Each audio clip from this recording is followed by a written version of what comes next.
नहमदुहु व नसल्ली अला रसूलिल करीम, अम्मा बाद। हज़रत मौलाना आमिर ज़फ़र साहब हैं, दिल्ली के मेरे दोस्त हैं। उन्होंने पूछा है कि रबीउल अव्वल में चाँद की सूरत हाल क्या है।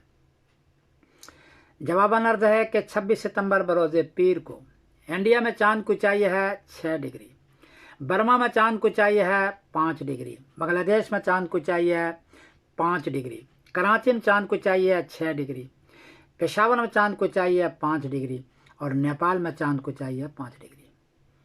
26 सितंबर बरोज़ पीर को 5 डिग्री और 6 डिग्री ऊंचाई है।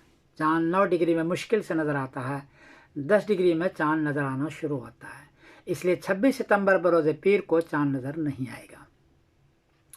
27 सितंबर बरोज़ मंगल को इंडिया में चाँद की ऊंचाई है 14 डिग्री, बर्मा में चाँद की ऊंचाई है 14 डिग्री, बांग्लादेश में चाँद की ऊंचाई है 13 डिग्री, कराची में चाँद की ऊंचाई है 13 डिग्री, पेशावर में चाँद की ऊंचाई है 10 डिग्री और नेपाल में चाँद की ऊंचाई है 12 डिग्री। यहाँ 10 डिग्री से ऊंचा है, इसलिए 27 सितंबर बरोज़ मंगल को चाँद नज़र आएगा, वाज़ा नज़र आएगा, देर तक रहेगा। और 28 सितंबर बरोज़ बुध को रबीउल अव्वल की पहली तारीख होगी। ये सूरत हाल है इंडिया, पाकिस्तान, बांग्लादेश के अंदर। मैं समीरुद्दीन कासमी बोल रहा हूँ, मानचेस्टर, इंग्लैंड से। अस्सलाम वालेकुम व रहमतुल्लाहि व